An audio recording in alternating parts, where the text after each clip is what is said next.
안녕하세요. 아침의 광장입니다. 정부가 산업은행 본점을 부산으로 이전하기로 했습니다. 지방에서는 이를 2차 공공기관 이전 신호탄으로 해석을 하면서 7월에 나올 정부 계획을 기대하고 있습니다. 대구시도 유치 희망기관을 정하고 전략 마련에 들어갔는데요.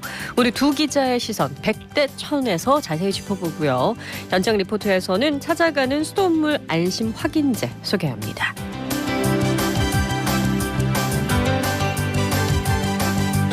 5월 8일 월요일 아침의 광장, 오늘도 시사비타민 알차게 챙겨드릴게요. 먼저 이 시각 교통 상황과 날씨 알아보죠. 서유리 리포터. 네, 먼저 고속도로 상황입니다. 경부고속도로 서울 방향 금호분기점 부근 141km 지점부터 4km 구간 제속도 못 내고, 같은 방향으로 남구미 167.2km 지점부터 168.1km 지점 4차로에서 비탈면 정비하고 있습니다. 중앙고속도로 춘천 방향은 동명동호 118km 지점부터 다부터널 125km 지점까지 7km 구간 정체됩니다. 이어서 시내도로 살펴봅니다. 칠곡 중앙도로 위로 사고 소식 있는데요. 팔달교에서 칠곡 방향 팔달교 위 2차로에 승용차와 관광버스 추돌 사고 있습니다. 운전자 나와 있으니까요. 유의하시기 바랍니다. 호국로는 구구터널에서 도곡내거리 방향 도곡내거리 100m 못 가서 SK 주유소 앞 3, 4차로에 걸쳐서 승용차와 화물차 간 추돌 사고 있습니다. 끝으로 날씨입니다. 오늘 대구 경북은 맑은 가운데 아침까지 짙은 안개 끼는 곳 있겠습니다. 교통안전에 유의하시고요. 아침 최저기온은 내륙을 중심으로 5도 안팎의 분포 보이면서 쌀쌀하겠습니다. 낮 최고 기온은 17에서 23도 예상되고 일교차가 15도에서 20도로 크겠으니 건강관리 잘 해주시기 바랍니다. 미세먼지 농도는 좋음 수준으로 대기질 쾌청하고요. 현재 대구의 기온은 12.4도, 습도는 70%입니다. 지금까지 서유리였습니다.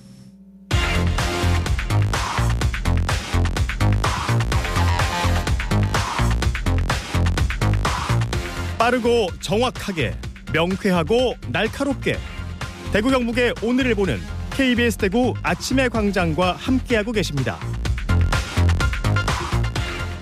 네, 대구 경북의 조건 브리핑으로 이어갑니다. 오늘 아침 뉴스 매일신문 김윤기 기자와 함께합니다. 안녕하세요. 안녕하십니까. 네, 첫 소식 볼까요? 예, 어린이날이 낀 황금 연휴, 대구 경북에서 강풍과 집중호우로 인한 피해가 잇따랐습니다. 대구 소방안전본부는 5일부터 이어진 비로 7일까지 19건의 사고를 접수했습니다. 지난 토요일 오전 7시쯤 달서구 파호동 한 아파트 단지에선 심어진 나무가 쓰러져 방음벽이 파손됐습니다. 이어서 오전 11시 17분쯤에는 수성구 범어동 도로 위로 나무가 쓰러지면서 2명이 탄 승용차를 덮쳤습니다. 이 탑승객들은 다행히 외상을 입지 않았으나 크게 놀라서 병원으로 이송됐습니다. 경북에도 비가 많이 왔잖아요. 예, 경북에서도 지난 5일부터 7일까지 가로수가 넘어져 도로를 막고 축대가 무너져 주택을 덮치는 등 모두 33건의 크고 작은 피해가 접수됐습니다. 6일 오전 5시쯤 영주시 단산면에서 30m 규모 축대가 붕괴돼 인근 주택을 덮쳤는데요. 다행히 인명피해는 없었습니다. 6일 오전 11시쯤에는 문경시 영순면 강에서 낚시하던 40대 남성이 불어난 강물에 고립됐다가 소방대원들에 의해서 구조됐습니다. 또 집안 침하나 하수구 역류 사고도 접수됐는데요. 장마철이 오기 전에 꼼꼼히 점검해야겠습니다. 네, 사고가 많았네요. 특히 올해는 장마에 비가 많이 온다고 하던데 정말 좀 꼼꼼히 점검이 필요해 보입니다. 다음 소식 보죠. 예, 대구시가 농산물, 축산물, 한약재 등 3개 도매시장을 총괄할 가칭 농수산 축산물 유통관리공사 설립에 착수했다고 어제 밝혔습니다. 이 첫 단추로 관리공사 설립 타당성 검토 용역을 하는데요. 지방공기업평가원이 올 9월까지 진행할 예정입니다. 네, 새로운 지방공사를 설립한다는 거죠. 예, 대구시는 지난해 12월부터 지방공기업법에 근거해서 관리공사 설립을 추진해 왔습니다. 이 전문 공사가 관리하는 농수산물 도매시장, 한약재 도매시장, 또 축산물 도매시장으로 운영 전문성과 효율성을 높인다는 게 이유인데요. 예를 들어서 대구 농수산물 도매시장은 전국 33개 공영 도매시장 중에 세 번째로 거래 규모가 큰 대규모 시장인데요. 네. 이 대구시 직영체제로는 전문적 관리에 한계가 있었다는 겁니다. 예를 들어서 거래 규모 1, 2, 4위인 가락, 강서, 구리 도매시장은 출범 당시부터 지방공사 체제로 운영되고 있습니다. 그렇군요. 그러면 관리공사 출범은 언제쯤이 될까요? 지금 절차를 매끄럽게 밟아 나간다면 관리공사 출범은 올 하반기로 계획돼 있습니다. 이 공사 사무실은 달성군으로 신설 이전하기까지 매천동 농수산물 도매시장 관리사무소에 차려질 걸로 보입니다. 그렇군요. 우리가 규모가 큰 만큼 전문성과 효율성을 높여주기를 기대해 보고요. 다음 소식 보겠습니다. 대구경찰청이 오토바이 폭주족 집중 단속에 나서면서 어린이날을 앞두고 대구 시내 주요 도로가 이 폭주족 행렬이 없이 무탈한 주말을 보냈습니다. 대구경찰은 지난 4일 오후 11시부터 5일 오전 5시까지 범어 내거리, 두주 내거리, 성당 내거리 등 주요 집결지 10곳에 차량 71대와 경찰 142명을 집중 배치했습니다. 이 폭주족들이 집결하기 전 주요 길목에서 10명을 도로교통법 위반으로 적발했고요. 해산 과정에서 교통사고 처리 특례법 위반 혐의로 벌금을 미납한 수배자 1명도 검거했다고 밝혔습니다. 네, 다음 소식도 전해주시죠.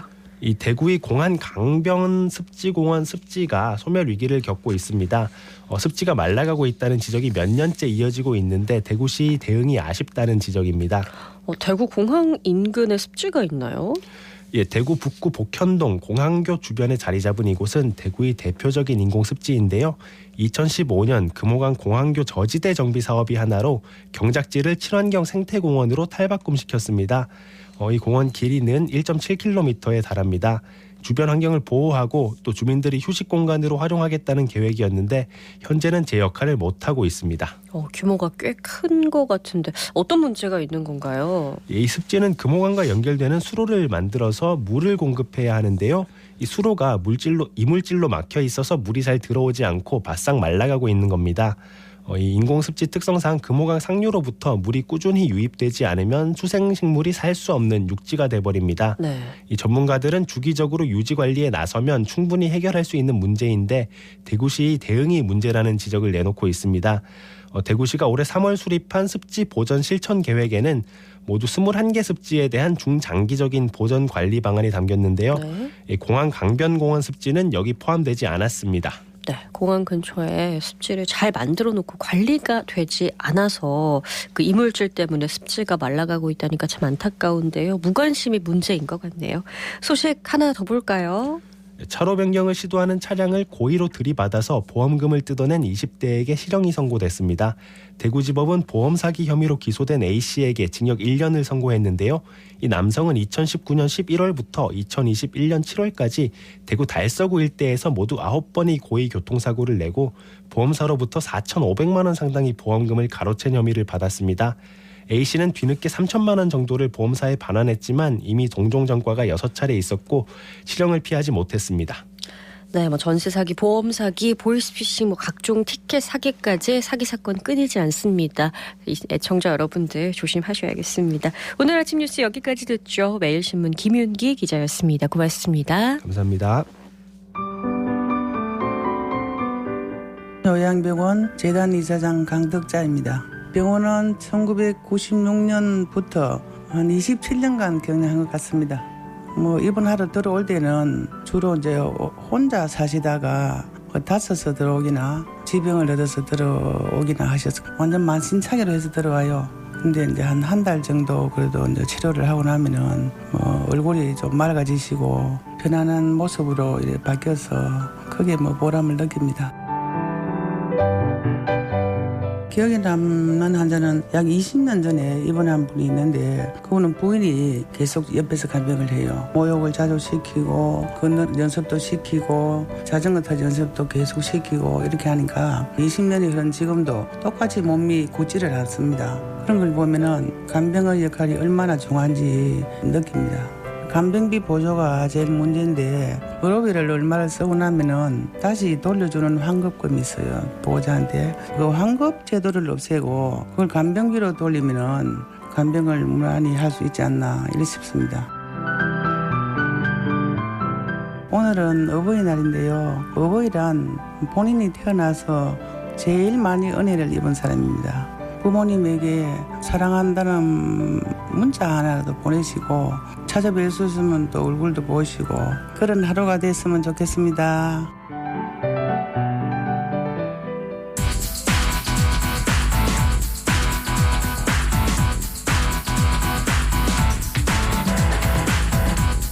지역 현안을 보는 눈은 넓고 분석은 깊이 있습니다. 두 기자의 시선 100대 1000 경향신문 백경열 기자, 뉴스민 천윤길 기자와 함께합니다. 두 분 안녕하세요. 네, 안녕하십니까. 네, 정부가 산업은행 부산 이전을 공식화했습니다. 지방에서 공공기관 2차 이전의 신호탄이다 이렇게 해석이 나오고 있는데 대구 경북은 어떤 전략을 가지고 있는지 짚어보겠습니다. 이 산업은행을 이전한다고 공표는 했는데 이게 법 개정이 필요한 거라면서요. 그렇습니다. 국토교통부가 이제 지난 3일이었습니다. 관보의 산업은행을 부산으로 이전하는 공공기관으로 지정 고시를 했습니다. 네. 국토부는 금융 관련 기관이 이제 모여 있는 부산으로 이전함으로써 어떤 유기적인 연계와 협업 또 시너지 창출이 가능하다 이렇게 결정 취지를 밝혔는데요. 네. 다만 말씀하신 것처럼 이제 이전이 확정되려면 그 현재 산업은행법이 본점은 서울에 둔다 이렇게 규정이 돼 있거든요. 이게 개정이 돼야 됩니다. 그래서 국민의힘이 본점 소재지를 부산으로 하는 개정안을 발의를 했고요. 더불어민주당은 본점을 대한민국 어디에든 둘 수 있도록 하거나 아니면 이제 산업은행 정관으로 규정하는 두 가지 개정안을 제시를 하고 있습니다. 네, 일단 부산 지역에서는 당연히 크게 환영하고 있는데요. 네. 이 반면에 산업은행 노동조합 쪽에서는 이 반발하고 나섰습니다.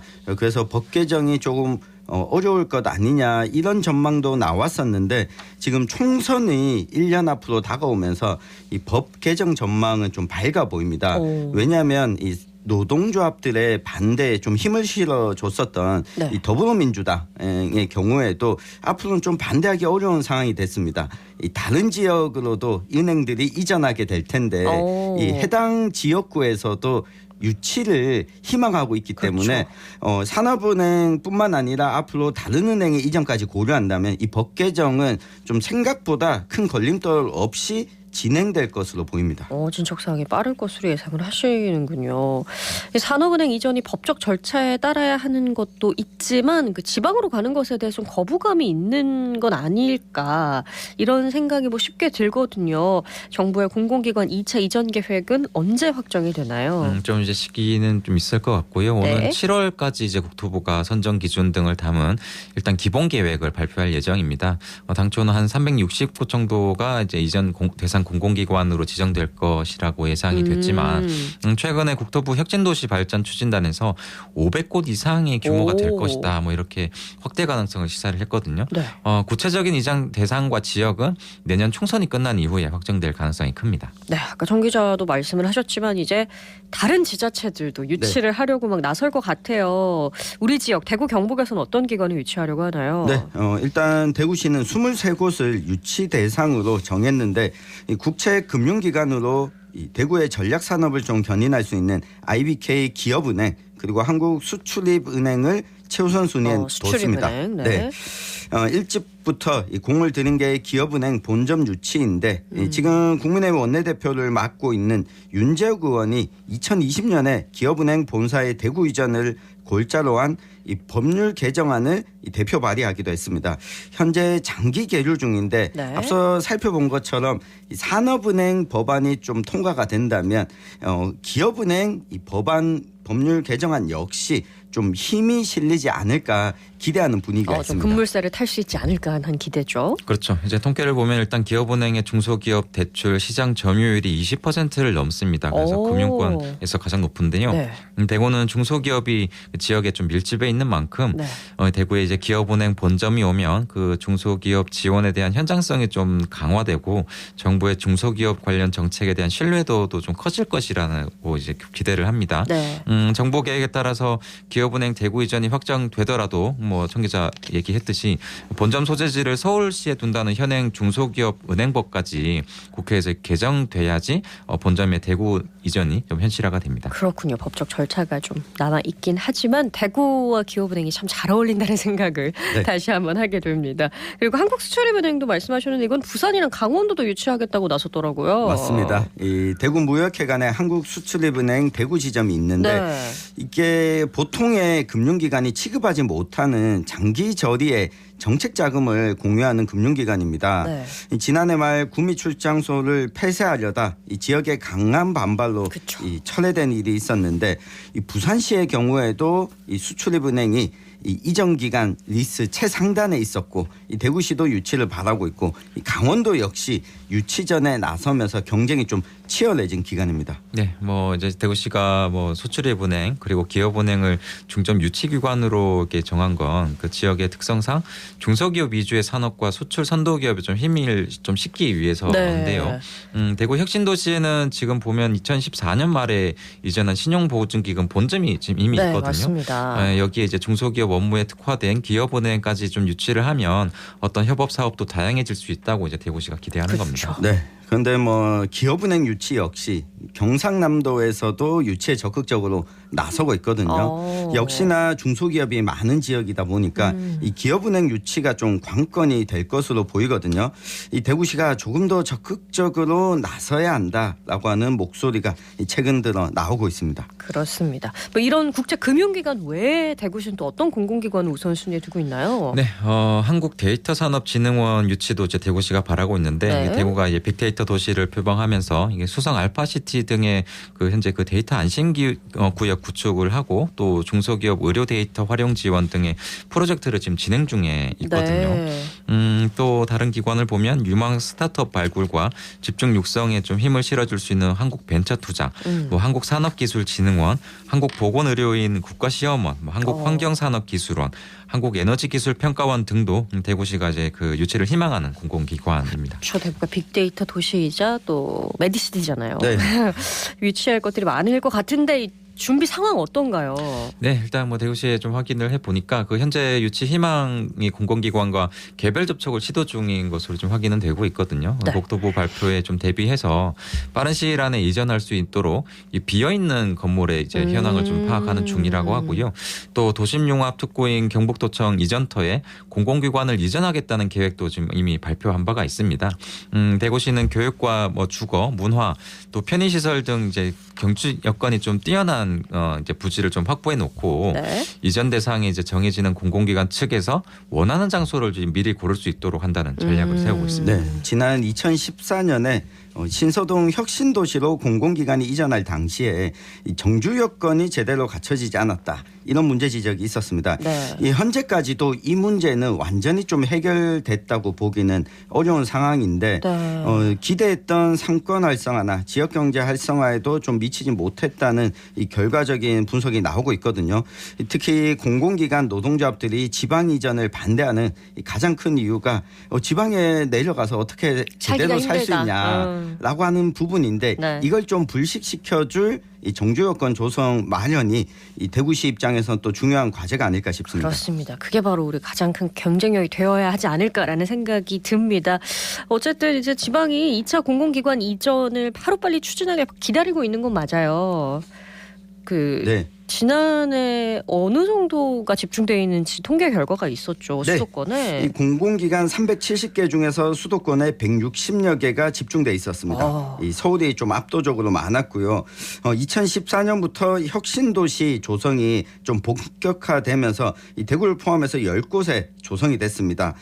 하지만 아직도 이 수도권 집중은 여전하기 때문에 맞아요. 이 현 정부 역시 이 15개 국정과제 중 하나로 공공기관의 지방 이전을 꼽고 있습니다. 맞습니다. 근데 이제 그 공공기관 노조 그리고 수도권의 반대 여론 좀 여전합니다. 앞서 이제 뭐 산업은행 사례도 봤는데 그 네. 금융공기업의 경우에는 경쟁력을 위해서 싱가포르나 뭐 뉴욕처럼 한 도시에 좀 몰려 있는 게 좀 중요하다고 이게 지적이 나옵니다. 이제 금융 중심지인 서울을 좀 벗어나면 네. 각종 유관기관과 멀어져서 위기 대응 능력이 떨어질 거다 이런 지적이 있거든요. 지방 여기저기로 떨어뜨려서 직원들의 만족도가 좀 이제 안 좋아지고 또 전문 인력이 이탈하면 전체 경쟁력마저 좀 악화될 거다 뭐 이런 논리가 있는 겁니다. 네, 어쨌든 이 공공기관을 지역에 유치하는 것이 국가 경쟁력을 위해서도 좀 중요하다라고 하는 목소리가 나옵니다. 특히 좋은 일자리가 지방에 없다라고 하는 지적 때문에 이를 해소하기 위한 이 첫 번째 방안으로 이 공공기관 이 지방 이전 앞으로도 계속 추진될 것으로 보입니다. 네, 공공기관 지방 이전 우리 중요한 이슈가 총선이 될 것 같은데요. 마지막으로 한마디씩 들어보겠습니다. 네, 뭐 저는 오늘 이렇게 좀 정리를 하고 싶어요. 현재 그 공공기관 이전이 보면 좀 마치 유치 또는 배정이 선심 쓰듯이 이루어지는 게 좀 저는 가장 큰 문제라고 보는데 네. 원론적으로 이제 공공기관 이전의 당초 목적이 국토의 균형 발전입니다. 근데 이제 지역별의 어떤 전략 산업 그리고 인프라 보강 계획, 혁신도시의 어떤 인프라, 정주 여건이죠. 이런 것도 좀 같이 가져야 되거든요. 장기적인 안목에서 앞으로 좀 결정할 필요가 있다 이렇게 보여집니다. 네, 저는 오늘의 한마디를 정리하면 이 총선이 다가오고 있다. 총선을 앞두고는 공공기관 지방 이전 앞으로 가속화될 수밖에 없을 것으로 보입니다. 이번이야말로 채찍질을 할 수 있는 기회가 네. 아니지 않을까 생각을 해보게 되네요. 두 기자의 시선 100대 1000 경향신문 백경열 기자, 뉴스민 천용길 기자와 함께했습니다. 고맙습니다. 네, 감사합니다.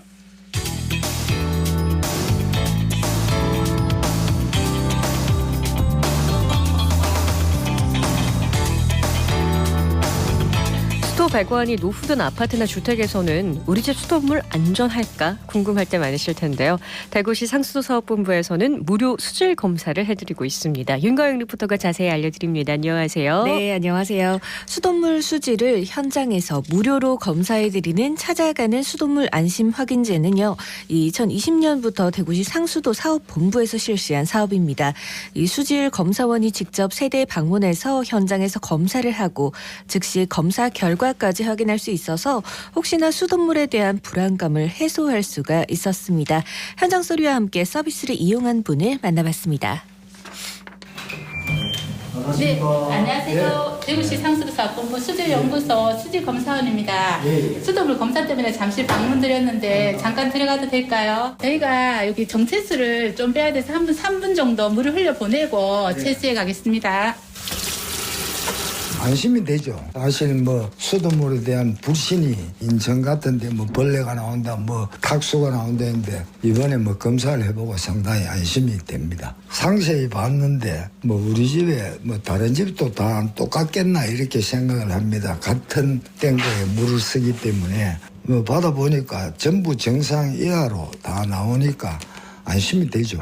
아파트 같으면 한 탱크에 물이 나오니까 똑같지 않겠느냐 이렇게 생각을 하고 했는데 어떤 집들은 조금 물이 우리 집하고 다르다 하는 왜 그게 이제 배관 같은 이런 데서도 뭐 영향이 있다고 그러더라고요. 누구라도 검사를 한번 받아서 내 집에 나오는 물이 그래도 뭐 대구시에서 공급하는 이 물이 깨끗하고 믿을만하고 그냥 먹을 수 있다는 거 한번 해보면 좋을 것 같습니다.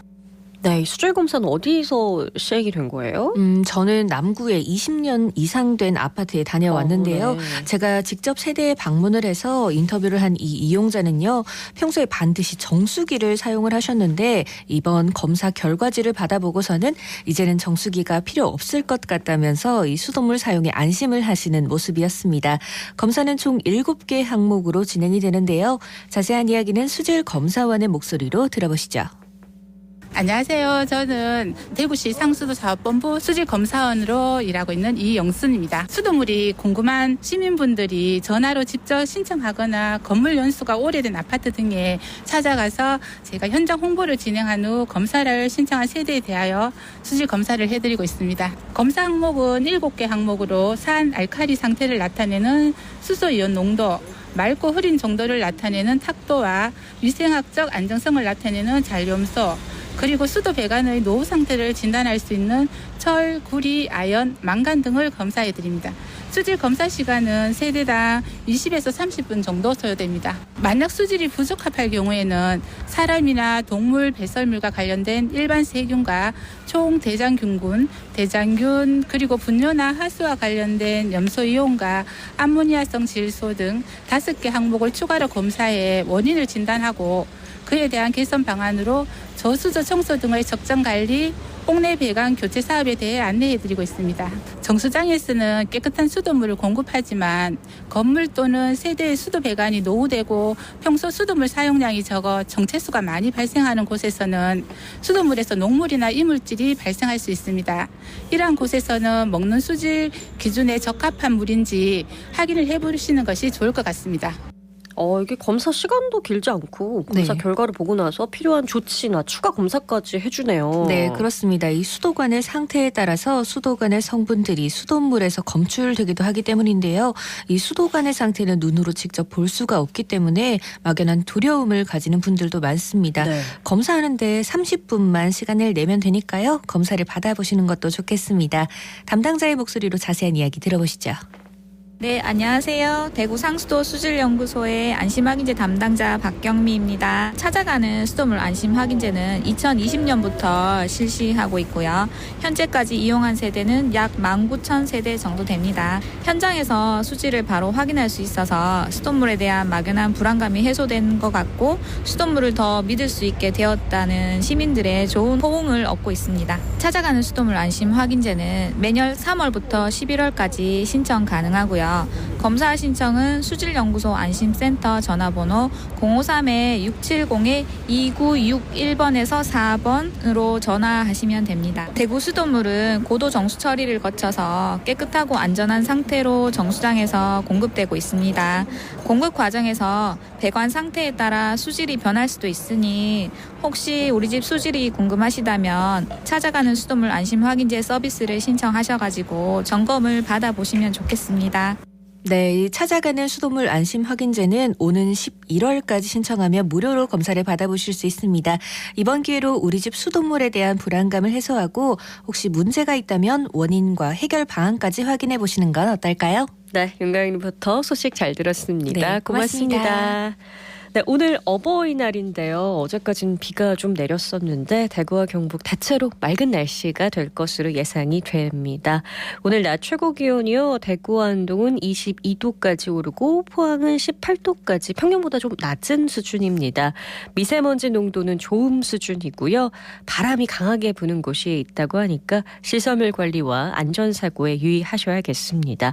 기온이 좀 낮긴 하지만 여러분들께서 아마 외출하기에는 나쁘지 않지 않을까 생각이 드네요. 5월 8일 아침에 광장이 준비한 소식 여기까지입니다. 내일 다시 오겠습니다. 고맙습니다.